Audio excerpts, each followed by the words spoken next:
Dana Abercrombie, the Koalition. Hi, Dana. How are Uh, you? Hi. Thank you so much for speaking to me. What I really My wanted to pleasure. know with this season, we have such both it's a political and it's also a very spiritual moment where he is facing his end and he knows that.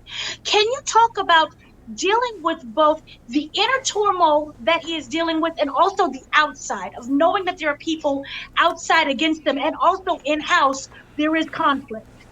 Yeah, so Jesus has a mission, and his mission is to get to the cross.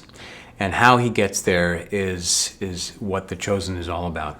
And season 5, starts on a high. He enters Jerusalem on a donkey triumphantly, where people are chanting his name and Hosanna to the Son of David, and they're waving palm branches and they're throwing their garments in front of the donkey to like they would a king, and they're ready to crown him king. But 5 days later, you fast forward, and half of that same crowd is now chanting for his death and his crucifixion. And simply 5 days later, he ends up being nailed to a cross without true cause. And that is the story of this 5th season in all its twists and turns. And we see an emotional range and spectrum from Jesus, especially, that nobody's really depicted before in cinematic history in a way that's never been done before. So we're really proud of what we accomplished this season, and excited for people to see what we put together, especially because it's going to be on the big screen and even in IMAX. So that is a completely new twist for us on a technological level. So we're super excited. I also wanted to talk about the turning of the tables, Hmm. literally. Um, he is very passionate Yeah. and very emotional, Hmm. something that we haven't seen before. That's right. I wanted to talk about whether or not this is because you feel that people are not listening. Is it an inner rage, or is it more of making sure that he does get to the cross? So it's a moment of desperation.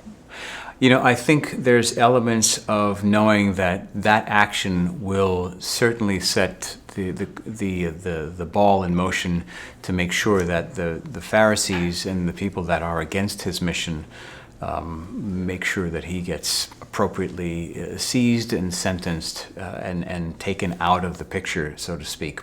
As far as his emotional intentions behind it, Jesus as a representative of God in our story sees his father's house, as he refers to it, the temple, being actively defiled by the people that are supposed to be protecting it.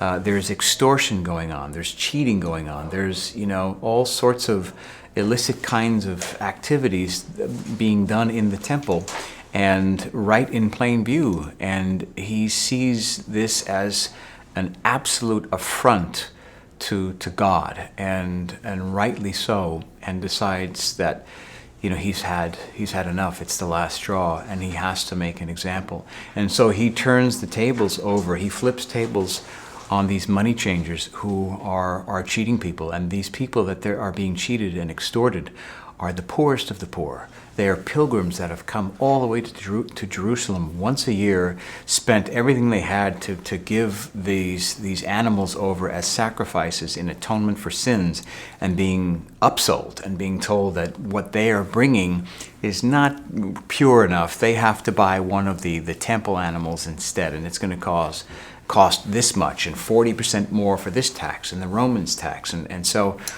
it's a mockery, and it's a defilement, and he's had enough, and he does what he needs to do to make a point, to teach a lesson, but also to forward his mission to the cross. Thank you so much for speaking to me, and thank you for this series. It is wonderful.